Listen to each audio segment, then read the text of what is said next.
ఆ మేడం అనుకుంటే జరగని పనే లేదు. పైరవి అయినా పోస్టింగ్ అయినా ఫోకస్ పెడితే గన్ షాట్. గాడ్ ఫాదర్ ఉండడంతో ఐఏఎస్లు సైతం గప్చు. ఈ ధైర్యంతోనే పనిచేసిన ప్రతి చోట అక్రమాల కోటలు కట్టారు. అమ్మగారి అవినీతి వ్యవహారాలు, పొలిటికల్ లాబీయింగ్ శృతిమించడంతో ఏసీబీకి వరుస ఫిర్యాదులు వెళ్ళాయి. అవినీతి పునాదులు తవ్వితే మైండ్ బ్లాంక్ అయ్యే ఆస్తులు బయటపడ్డాయి. ఇంతకీ ఎవరా లేడీ ఆఫీసర్? అవినీతి సామ్రాట్ కేర్ ఆఫ్ రెవెన్యూ డిపార్ట్మెంట్ ఆగడాలపై స్పెషల్ ఫోకస్.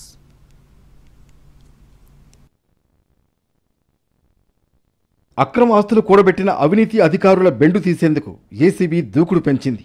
పీజీఆర్ఎస్తో పాటు నేరుగా వచ్చే ఫిర్యాదుల ఆధారంగా టార్గెట్ ఫిక్స్ చేసి మరీ సోదాలు నిర్వహిస్తోంది.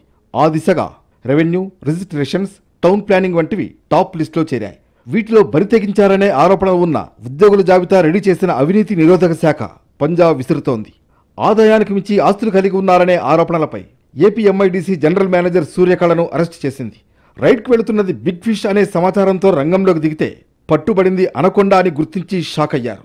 విశాఖ, విజయవాడ, హైదరాబాద్ సహా పలుచోట్ల 2 రోజుల పాటు విస్తృతమైన తనిఖీలు జరిగాయి. ఈ దిశగా కీలక ఆధారాలు లభించాయి. సూర్యకళ, ఆమె బంధువుల ఇళ్లలో నిర్వహించిన సోదాల్లో 27 స్థిరాస్తి పత్రాలు, 2 కోట్ల రూపాయల ఎఫ్డీలు వెలుగు చూశాయి. పూర్తి స్థాయిలో అసెస్మెంట్ జరుగుతుండగా ఇప్పటి వరకు గుర్తించిన ఆస్తుల బుక్ వాల్యూ 6 కోట్లు పైమాటే. మార్కెట్ వాల్యూ ప్రకారం చూస్తే కనీసం 5 రెట్లు ఎక్కువ ఉండవచ్చు అనేది అంచనా. దీంతో సూర్యకళ సర్వీస్ రికార్డ్స్ ఆధారంగా ఆమెపై గతంలో వచ్చిన ఫిర్యాదులు, వాటి మీద చర్యలు లేకపోవడం, రాజకీయ పలుకుబడి వంటి వాటిపై ఏసీబీ దృష్టి సారించింది.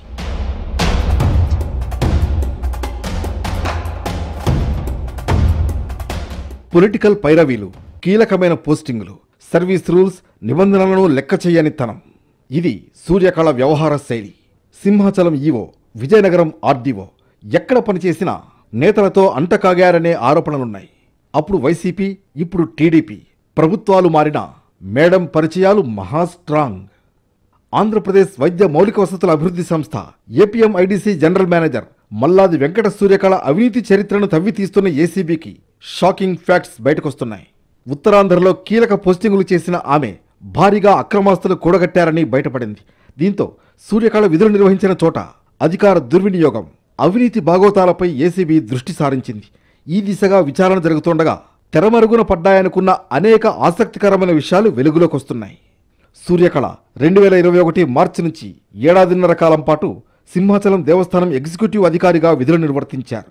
ఆ సమయంలో దేవస్థానం భూముల అక్రమాలను చూసి చూడనట్లు వ్యవహరించారని, పెద్ద డీల్స్ చేసి భారీగా సంపాదించారనే ఆరోపణలు ఉన్నాయి. పోర్ట్ స్టేడియం వెనుక దేవస్థానం భూములున్నాయి.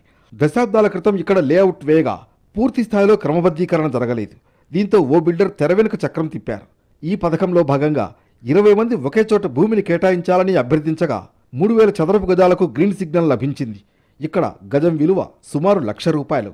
2022లో కొందరు అభ్యంతరం లేవనెత్తారు. ప్లాట్ ఓనర్లుగా తమకు అన్యాయం జరిగిందని ఫిర్యాదు చేసిన సింహాచలం ఎగ్జిక్యూటివ్ అధికారి హోదాలో సూర్యకళ పట్టించుకోలేదనే ఆరోపణలు ఉన్నాయి. ఇక మధుసూదన్ నగర్లో సర్వే నెంబర్ 289/P, 290/P, 291/Pలో 13.5 ఎకరాల భూ వివాదంపై కోర్టులో స్టే మంజూరైంది. ఆ భూమి విలువ సుమారు 250 కోట్లు. ఈ భూమిలో సొసైటీ నిర్వాహకులకు అనుకూలంగా వ్యవహరించాలనే ఫిర్యాదులు దేవాదాయ శాఖకు వెళ్లాయి.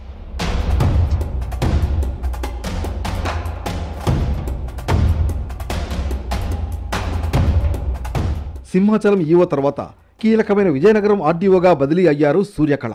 ఆ సమయంలోనే భోగాపురం ఎయిర్పోర్ట్ తుది దశ భూ సమీకరణ, రైల్వే 3వ line, Visakha Raipur greenfield highway నిర్మాణాలకు భూసేకరణ జరిగాయి. ఈ సమయంలో అధికార పార్టీ నేతలకు అనుకూలంగా పనిచేశారనే ఆరోపణలు ఉన్నాయి. ఇవి కాకుండా వివాదాస్పద భూముల ఫ్రీహోల్డ్ చేయించడం ద్వారా ఆమె లబ్ధి పొందారనే ఆరోపణలు ఉన్నాయి. ఇవేవీ నిరూపణ కాకపోవచ్చు. కానీ సూర్యకళ ఉద్యోగ నేపథ్యం చాలా పటిష్టమైనదని, వైసీపీ, టీడీపీ ప్రభుత్వాల హయాంలో ఆమెకు అందలం ఎక్కించే పోస్టింగులు దక్కడమే ఉదాహరణ.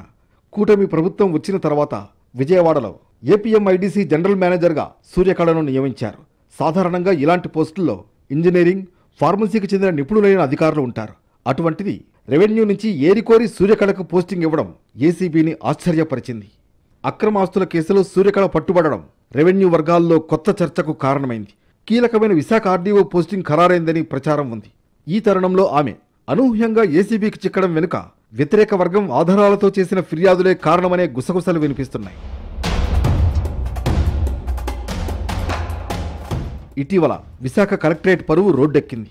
ఇక్కడ కీలక పదవుల్లో ఉన్న డిఆర్ఓ, ఆర్డీఓలు వ్యక్తిగత ఆరోపణలు చేసుకోవడం చర్చనీయాంశంగా మారింది. తహసీల్దారుల దగ్గర నుంచి డిఆర్ఓ భవానీశంకర్ ప్రోటోకాల్స్ వసూళ్లకు పాల్పడుతున్నారని లిఖితపూర్వకంగా ఫిర్యాదు చేశారు ఆర్డీఓ శ్రీలేఖ. దీన్ని డిఆర్ఓ కౌంటర్ చేయడంతో రచ్చరచ్చయింది. సామాజిక కోణంలోనూ ప్రభుత్వంపై ఒత్తిళ్లు తెచ్చే ప్రయత్నం జరిగిందనే ప్రచారం విస్తృతమైంది. ఈ నేపథ్యంలో కూటమి సర్కార్ కఠినంగా వ్యవహరించింది. వ్యక్తిగత కారణాలతో ప్రతిష్టకు భంగం కలిగిస్తున్నారని భావించి క్రమశిక్షణ చర్యలు తీసుకుంది. రెవెన్యూ అధికారులు భవానీశంకర్, శ్రీలేఖను ఒకేసారి బదిలీ చేసింది. అప్పట్నుంచి ఈ 2 పోస్టులు ఖాళీగా ఉన్నాయి. ఈ నేపథ్యంలో విశాఖ ఆర్డీఓగా సూర్యకళ పేరు పరిశీలనలోకి వచ్చినట్లు తెలిసింది. ఇక్కడ సాధ్యం కాకపోతే విజయనగరంలో అయినా ఛాన్స్ దక్కవచ్చనే ప్రచారం రెవెన్యూ వర్గాల్లో జరిగింది. అయితే అనూహ్యంగా ఆమెను అక్రమాస్తుల కేసుల్లో ఏసీబీ పట్టుకోవడంతో వ్యవహారం ఆసక్తికరంగా మారింది. ఈ దిశగా వ్యతిరేక వర్గం కీలకమైన ఆధారాలతో కూడిన ఫిర్యాదులను ఏసీబీకి చేరవేసినట్లు భోగట్టా.